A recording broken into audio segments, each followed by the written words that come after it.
Bien, a partir de este tema son los contenidos para para el segundo parcial. Empezamos con el tema 6, la primera parte, que es enfermedades de los vasos sanguíneos, ¿no? Patología vascular. Muy bien, entonces comenzamos con el tema. Eh, Previamente vamos a hacer algunas consideraciones sobre las anomalías congénitas. Dice acá, pueden provocar síntomas solo en algunos casos.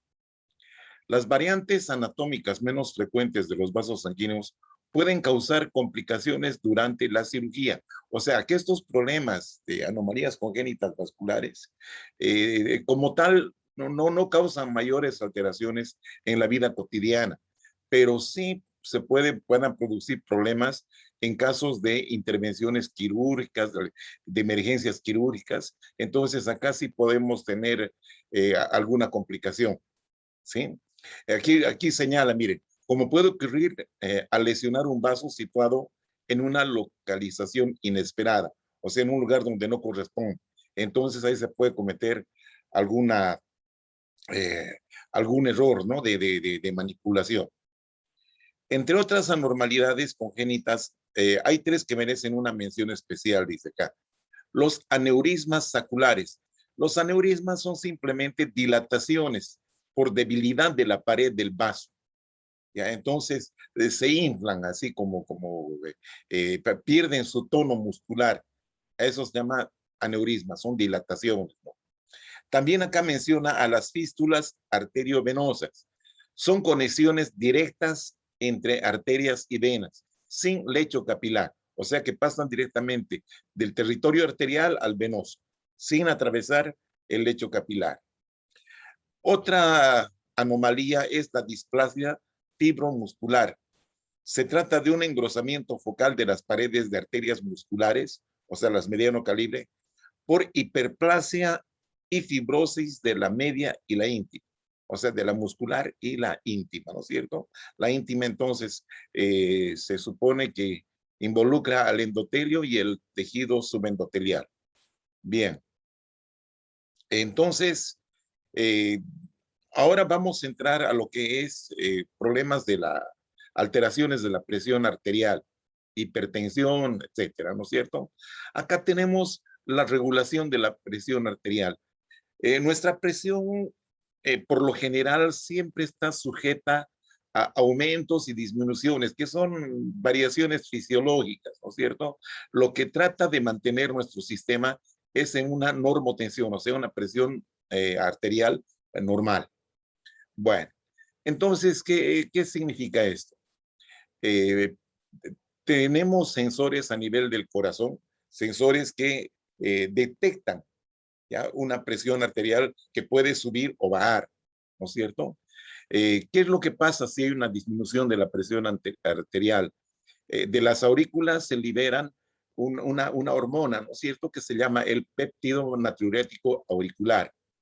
Entonces, estas tienen sus tejidos blancos y sus objetivos a nivel de la vascularización, ¿no es cierto?, de los vasos, ¿sí? Produciendo una vasodilatación por una parte y por otra también inciden sobre el riñón, haciendo que se produzca eliminación de agua y sodio.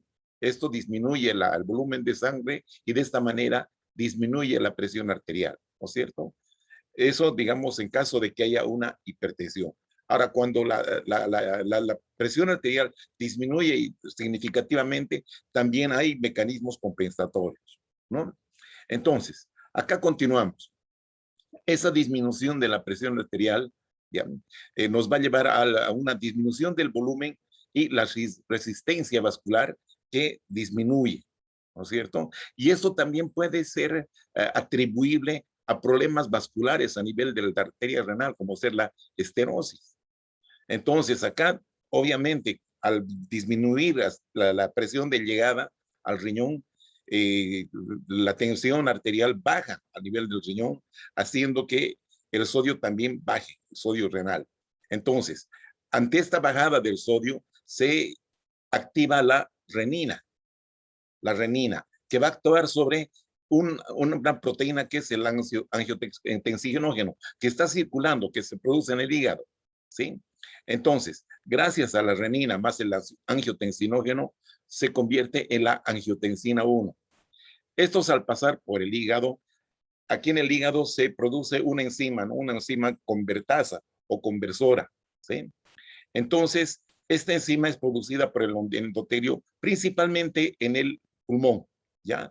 Entonces, gracias a esta enzima convertidora o conversora de la angiotensina, de esta angiotensina 1, la va a convertir en angiotensina 2. Y estos tienen su lugar de efecto a nivel de la corteza suprarrenal, ¿ya? De la cortical, de la adrenal. Entonces, acá se produce la aldosterona, o también se llama antidiurética, hormona antidiurética. Entonces, ¿esto qué va a hacer? Va a producir reabsorción de sodio y agua. Y gracias a esto, el volumen de sangre va a aumentar y además también va a producir vasoconstricción. Con esto se normaliza, o sea, aumenta la presión arterial para compensar esta hipotensión. ¿Ya? Como les digo, todo este es un juego de equilibrio. Son transitorios en una persona normal. ¿Ya? Esta es la regulación de la presión arterial en condiciones normales, naturales. Bien. Entonces, entramos de pleno en nuestra parte que nos interesa. La enfermedad vascular hipertensiva. Existe la hipertensión esencial. Se llama así porque no se conoce la causa. Y miren, el 90% de los casos es un tipo de esta hipertensión esencial que no se conoce. Probablemente se deban a defectos genéticos, puede ser. Entonces, las que se pueden llegar a conocer son las secundarias, ¿sí? Y esta puede ser a causa de problemas a nivel de riñón, nefropatías, endocrinopatías, valvulopatías como estenosis de la arteria renal que ya hemos visto, algún otro tipo de malformaciones vasculares o bien trastornos neurógenos, ¿ya? En las arterias grandes y medianas, la hipertensión arterial acelera la aterogénesis, o sea, la producción de ateromas, ¿ya? Y esto tiene su consecuencia, ¿no es cierto? Porque favorece o predispone a la disección aórtica, ¿sí? La disección aórtica es cuando hay, digamos, desprendimiento de las túnicas del vaso, se separan, ¿ya? Esto ocurre generalmente en la túnica media, la muscular, ¿ya? Y también puede condicionar a la hemorragia cerebrovascular. Hemorragia cerebrovascular. Es importante. Todo esto en el contexto de la enfermedad vascular hipertensiva. Bien. Luego tenemos la arteriosclerosis. Arteriosclerosis. Significa endurecimiento de las arterias con pérdida de su elasticidad. Y en este ámbito de la arteriosclerosis se reconocen 4 patrones, ya 4 formas, ¿sí? Una es la aterosclerosis, por favor, ¿ya? No es lo mismo arteriosclerosis que aterosclerosis. Bueno, la aterosclerosis se caracteriza por lesiones en la íntima, o sea, en la capa más, que está más cerca a la luz del vaso. ¿Ya? Entonces acá hay un depósito de un material que a veces se calcifica, ¿no? A esto se les denomina ateromas o placas ateromatosas o ateroscleróticas, porque hay fibrosis, obviamente. ¿Ya? Estas placas protruyen hacia la luz vascular, ¿ya? Y pueden romperse, sí, se pueden romper, ¿ya?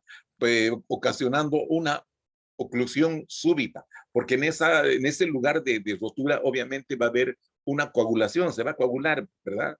Eso es normal, se coagula. Entonces, ese coágulo puede producir una obstrucción súbita, ¿no? Con la consiguiente isquemia, necrosis isquémica, ¿no es cierto? Obviamente que esto también depende mucho del calibre, ¿sí? Del calibre. Esto en arterias pequeñas, por ejemplo, puede ser grave la cosa, ¿ya? Bueno, ese sería uno de los patrones. Otro, esclerosis calcificada de la media, o también llamada esclerosis de Monkeberg. Esto ocurre en arterias musculares de adultos mayores. Sobre todo esto se ha descrito en arterias en las mujeres, por ejemplo, en las arterias del útero, ¿ya? Del miometrio, ¿sí? Se ve placas de calcificación de la media. No tienen mayor connotación, o sea, de esto no se van a morir, pero está descrito, ¿ya? Acá luego tenemos otro patrón, que es la arteriolosclerosis en arterias pequeñas y arteriolas, ya que pueden causar isquemia distal. Sí, son arterias pequeñitas, ¿no es cierto? Otro patrón es la hiperplasia fibromuscular de la íntima, ¿ya? Donde hay un predominio de miocitos lisos, de fibras musculares lisas y matriz extracelular, ¿ya? También afectan arterias pequeñas, ¿ya? Aquí puede ser a causa de inflamación o un trauma, ¿sí? Traumatismo. ¿Mm? Esto puede ocurrir en las arterias, ¿no es cierto? Hiperplasia fibromuscular de la íntima. Bien, entonces vamos con el primer patrón, la aterosclerosis. Patogenia de la aterosclerosis. Bueno, acá tenemos un vaso normal con sus tres túnicas. La íntima, y está el endotelio, el tejido subendotelial, la media y la adventicia. ¿Sí? Esto es una arteria. Entonces, esta arteria supuestamente puede estar sujeta a, a un ambiente o a agentes que pueden producir agresión de la pared. ¿No? Entonces, ¿qué estamos considerando acá? Una probable lesión endotelial crónica, dice acá. Esto puede deberse a hiperlipidemia, o sea, aumento de los lípidos circulantes, ¿sí? Hipertensión, tabaquismo, homocisteinuria, bueno, también la homocisteína, que son aminoácidos, productos del metabolismo de proteínas que no se eliminan y quedan circulando. Y esto también puede ser causa de lesión endotelial, ¿ya? Factores hemodinámicos, ya pueden ser vasodilatación, éstasis o turbulencia, que ya conocemos esos factores, ¿no es cierto? Toxinas, virus, reacciones inmunitarias también pueden afectar. Entonces, estos pueden dar lugar a una lesión endotelial, ¿ya? Lesión endotelial. Entonces, ¿qué es lo que va a ocurrir? Aquí estamos en el segundo paso, ¿sí? Una disfunción endotelial, ¿ya? Aquí estamos hablando de disfunción endotelial, nos referimos a un aumento de la permeabilidad, ¿sí? Entre las células endoteliales, adhesión leucocitaria, adhesión y migración de los leucocitos al tejido subendotelial, acá de blanco que vemos. Miren, ahí. Sí, aquí estamos viendo plaquetas, estos son monocitos que están yendo al tejido, ¿no es cierto? Acá al tejido subendotelial. Bueno, ¿y qué va a ocurrir una vez que emigran al tejido subendotelial? ¿Sí? También pueden emigrar hacia el músculo. Miren, aquí están eh, retirando los miocitos lisos y están afectando a la media, ¿cierto? Emigración del músculo liso, estas que se desprenden, también estas fibritas van a llegar hasta este sitio, que es el tejido conectivo subendotelial, ¿sí? Migran entonces de la media hasta la íntima y se produce la activación de estos macrófagos. Entonces, estos macrófagos empiezan a producir lo que tienen que hacer, ¿no es cierto? Fagocitar. Bien, como hubo un aumento de la permeabilidad a nivel de las células endoteliales, ¿sí? Lo que va a ocurrir es que también algunos lípidos van a ingresar hasta este sitio, hasta el tejido subendotelial, hasta acá, ¿sí? Atraviesan. Bueno, entonces acá quedan estos lípidos, ¿no es cierto? Los macrófagos engloban los lípidos. Se vuelven macrófagos con unos citoplasmas que parecen pompas de jabón, como espuma, ¿ya? Y eso gracias a la fagocitosis de lípidos. Entonces, estos se acumulan debajo del endotelio, produciendo lo que se llaman las estrías grasas, así como estrías, unas líneas amarillentas, estrías grasas, ¿sí? Y finalmente, hay proliferación de células musculares lisas, macrófagos, hay depósito de matriz extracelular hasta formar la placa ateromatosa. Aquí tenemos un núcleo donde se ven lípidos, ¿sí? Matriz extracelular. Entonces, eh, hay fibras colágenas, hay fibrosis, como les decía, ¿no es cierto? Aquí entonces se establece el núcleo de la placa ateromatosa. Aquí ya se ha producido el ateroma, un ateroma fibroadiposo. ¿Mm? Entonces, aquí ya se ha instalado la aterosclerosis, la placa ateromatosa, ¿Mm? Que está protruyendo, miren, hacia la luz, ¿ya? Alterando, alterando los factores de coagulación. Estos elementos son son muy trombógenos, ¿sí? Como está alterada el endotelio, entonces fácilmente se pueden producir coágulos, trombos acá, trombosis, ¿no? Trombos, claro que sí. Bien, aquí estamos viendo lo mismo, ¿cierto? Esta es la luz, aquí estamos viendo cómo los monocitos se adhieren en la superficie del endotelio y aquí están migrando, ¿no? Esta es la membrana basal, todo este es el endotelio y aquí están ingresando, migrando. ¿Ah? Aquí estamos viendo también cómo están desprendiéndose los miocitos lisos para llegar hasta esta zona que es la zona del ateroma. Aquí se ha activado el monocito convirtiéndose en macrófago, gracias también a la intervención de los linfocitos T. Vemos aquí las lipoproteínas de baja densidad también ingresan, claro, lipoproteínas, ¿sí? Ingresan. También ayudando a activar a las enzimas del macrófago para fagocitar a las gotitas de grasa, convirtiéndolas en células espumosas. ¿Sí? Acá entonces se ve que por algún sitio también puede desprenderse salida del colesterol mediada mediante la lipoproteína de baja densidad, ¿no? Y aquí se establece la placa ateromatosa. Muy bien.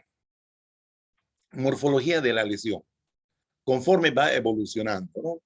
Entonces, el cambio más, digamos, más inmediato, digamos así, que puede verse desde un principio, es la estrías grasas que les mostré. No es nada más que acumulación de células espumosas. Los macrófagos cargados de lípidos, ¿ya?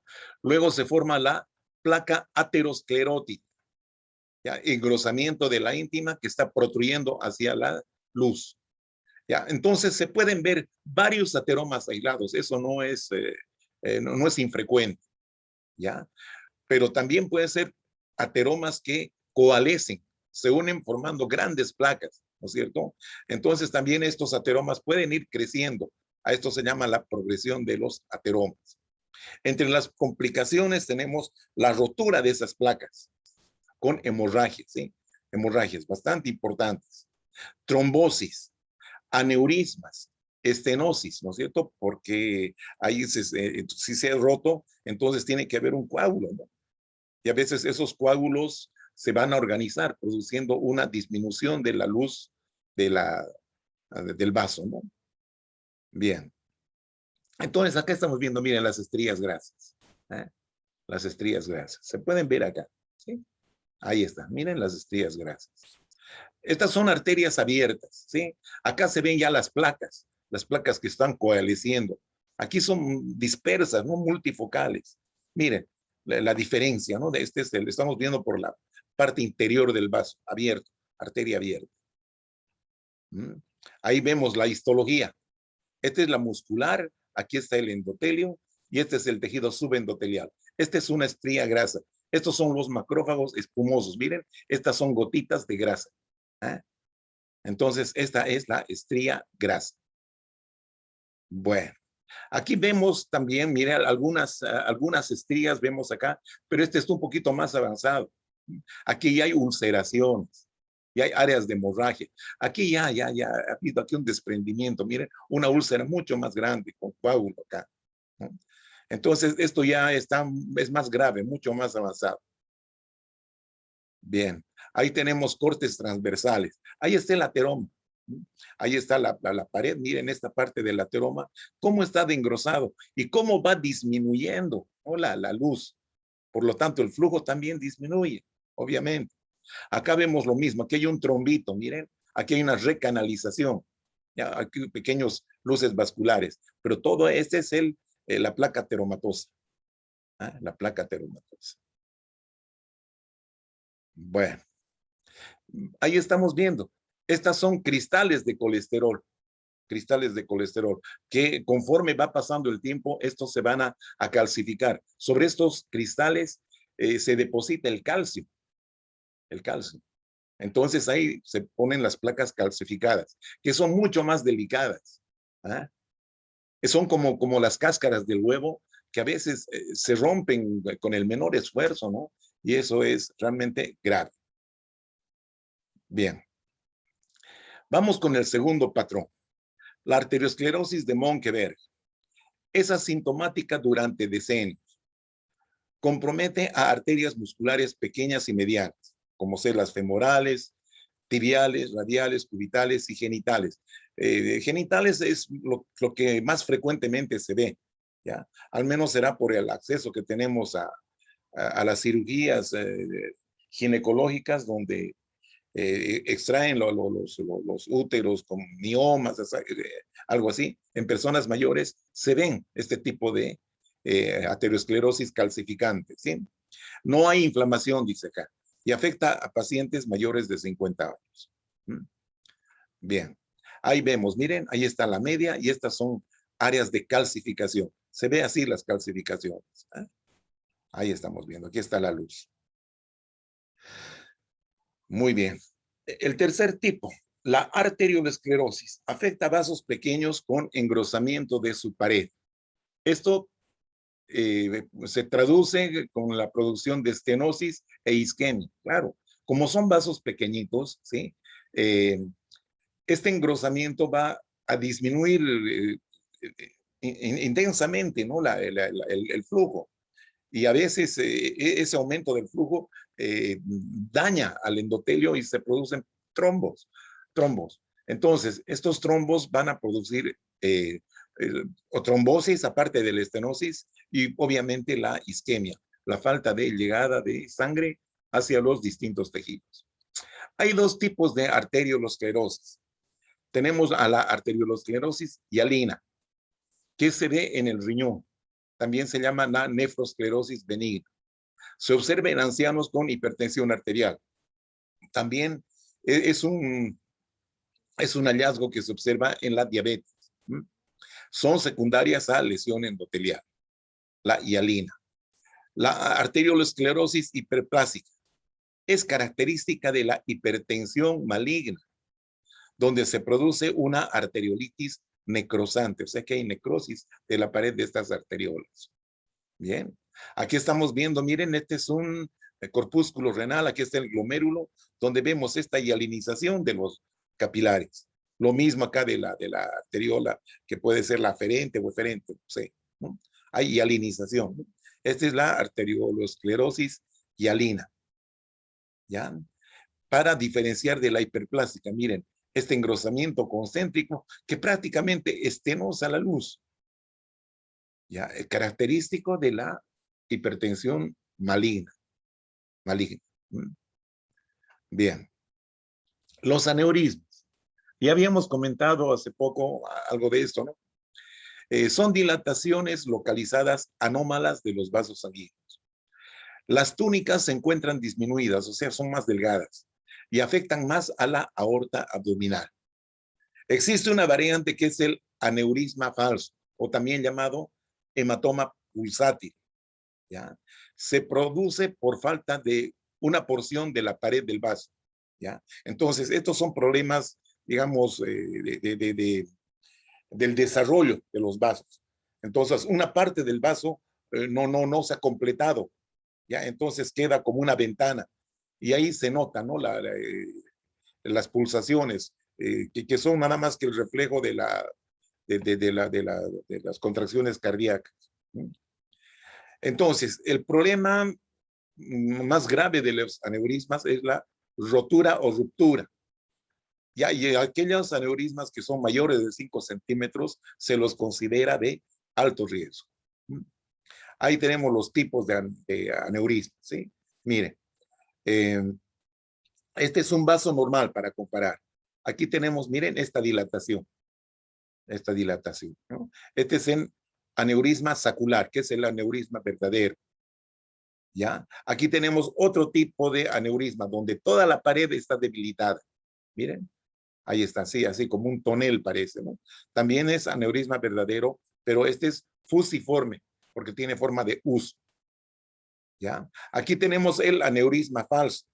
Fíjense, acá hay una, no se ha formado, ¿sí? Hay un defecto de la pared, de la muscular. Entonces, esta sangre sale, ¿sí? Entre la muscular y la adventicia y se produce un hematoma. Hematoma pulsátil, se llama así. Se llama pulsátil porque pulsa, como les decía, conforme se producen las contracciones, ¿no? La sístole, diástole, en fin. ¿Ya?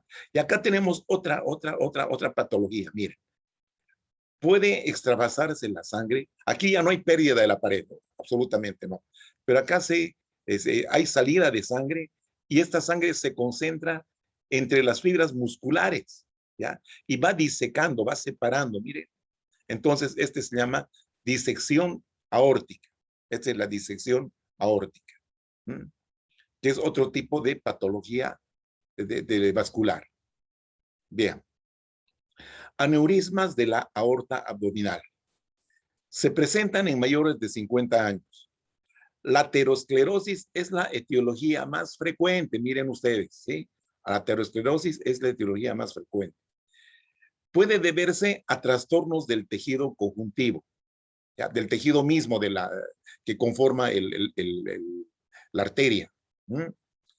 Eh, También pueden deberse a traumatismos o a algunas enfermedades genéticas como el síndrome de Marfan. En el síndrome de Marfan hay un problema a nivel de un componente de las fibras elásticas, la fibrilina, ¿ya? Entonces, es de muy mala calidad, por lo tanto, pierde un poco la elasticidad, ¿ya? No tanto como pierde, sino que esta fibrilina está, digamos, comprometida con el andamiaje de las fibras elásticas, ¿ya? De las fibras elásticas, que contienen una proteína que es la elastina. Entonces, eso falla. Entonces, a veces se puede producir, digamos, un tejido hiperelástico, llamemos así, ¿no?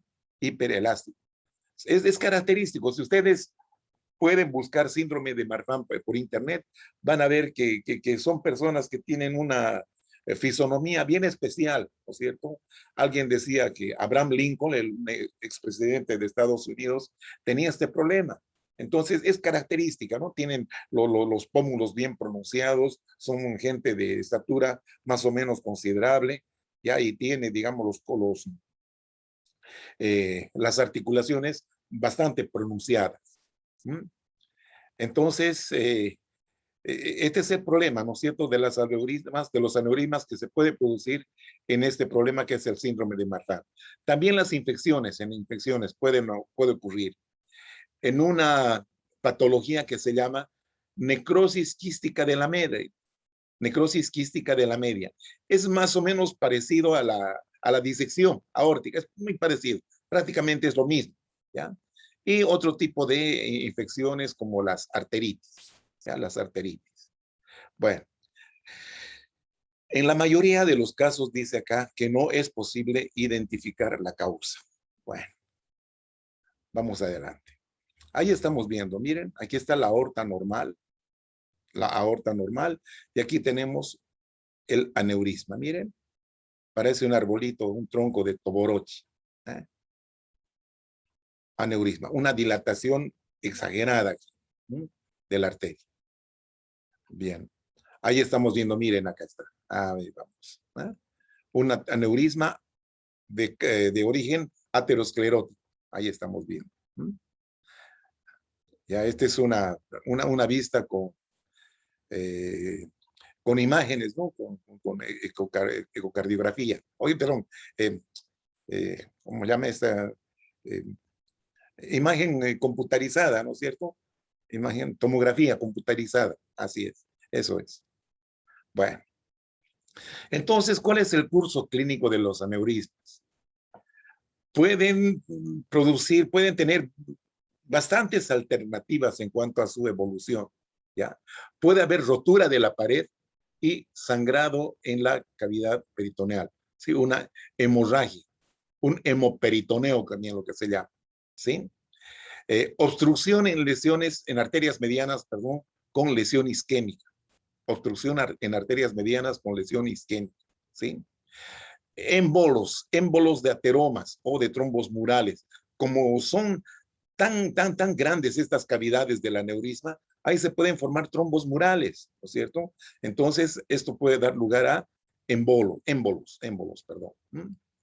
Entonces, a su vez, cuando crecen mucho, cuando son muy grandes eh, eh, estas dilataciones, pueden causar presión sobre estructuras adyacentes, sobre tejidos adyacentes, o bien pueden ser, la arteria renal, por ejemplo, pueden producir eh, compromiso, ¿no es cierto? Produciendo presión. Simulación de un tumor abdominal pulsátil, ¿ya? Simulación de un tumor abdominal pulsátil. A veces parece eso, ¿no? Tumores pulsátiles. Bien. Entonces aquí estamos viendo nuevamente la evolución de la aterosclerosis. Esto es ya más o menos para ir redondeando, ¿no? Un resumen. Habíamos dicho que en la fase preclínica, que es la que ocurre en edad temprana, ¿sí? Son las estrías grasas, lo primero. ¿Eh? Las estrías grasas, ¿cierto? Ahí está la arteria normal, ¿no?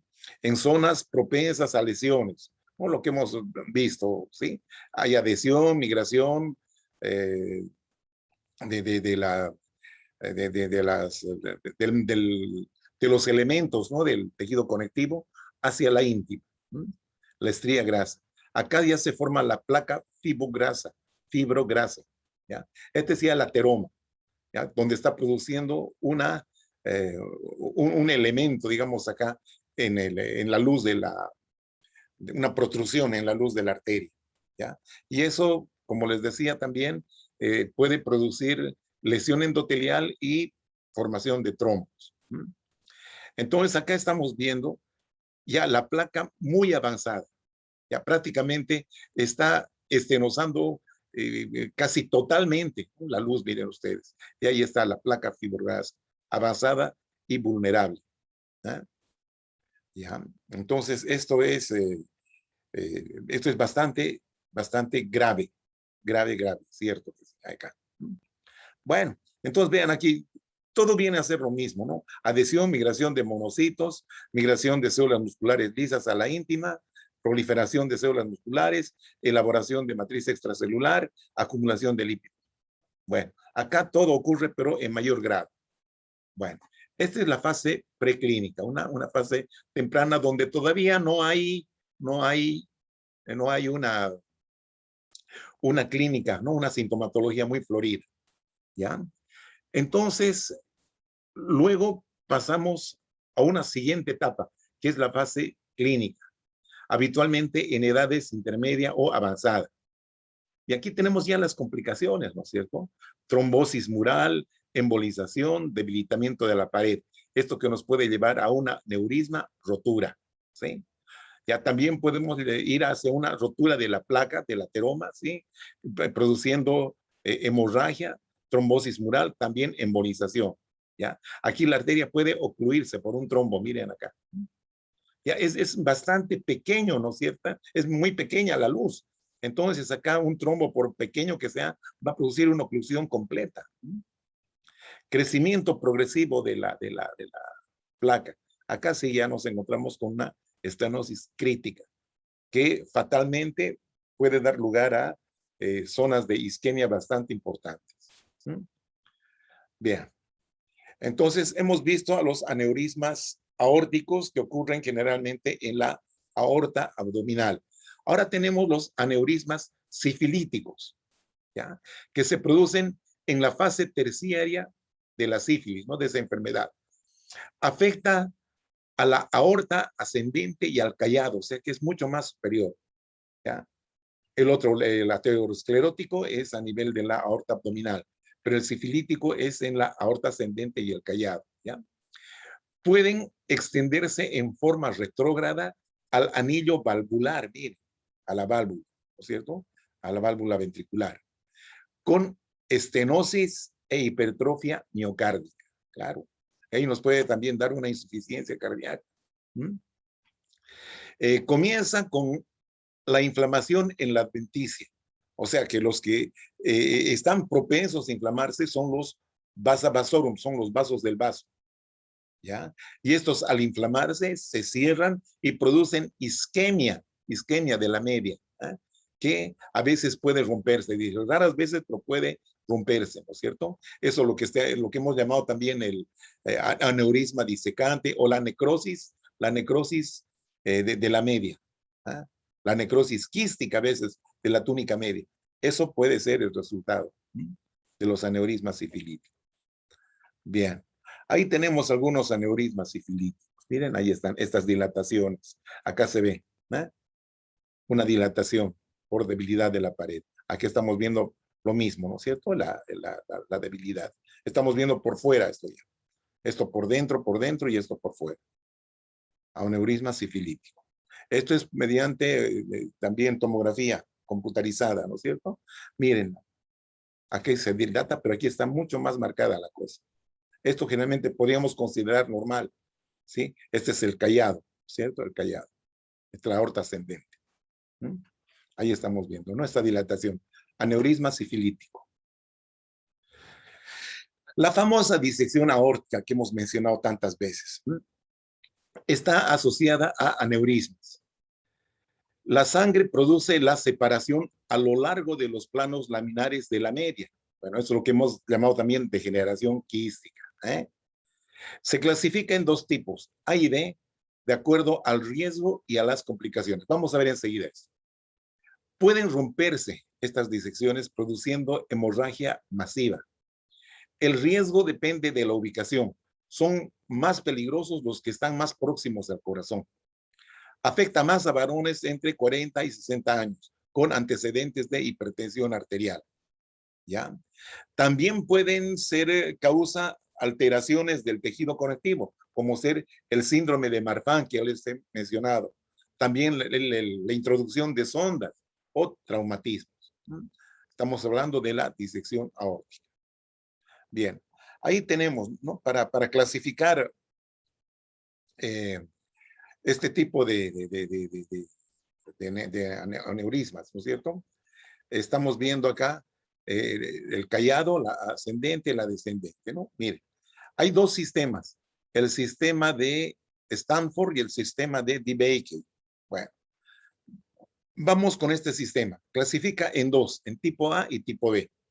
Miren, el tipo A es cuando está afectado la aorta ascendente y la descendente. ¿Eh? Hay disección, ¿no es cierto? Estamos hablando de disección aórtica.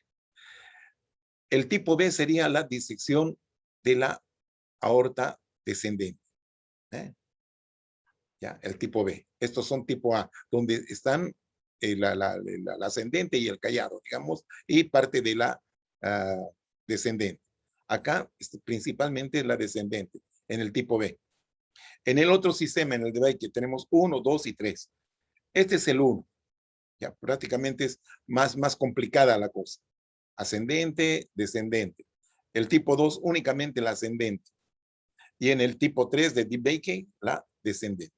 Ahí está, ¿no es cierto? Este es sangre que está separando por planos la pared de la arteria. Bien, ahí vemos, miren la disección. Este es un coágulo, ¿ya? Que ha ido separando los planos musculares de la arteria. Disección aórtica. Ahí vemos también lo mismo. Miren, ahí está el coágulo, ahí está, ¿sí? Separando, ¿no? Los planos. Esta es la muscular. Esta es la adventicia.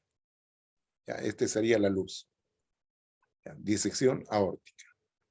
Bien, vamos a parar la acá, jovencitos. Vamos a continuar con la segunda parte la próxima semana. Ya, cuídense, que la pasen bien.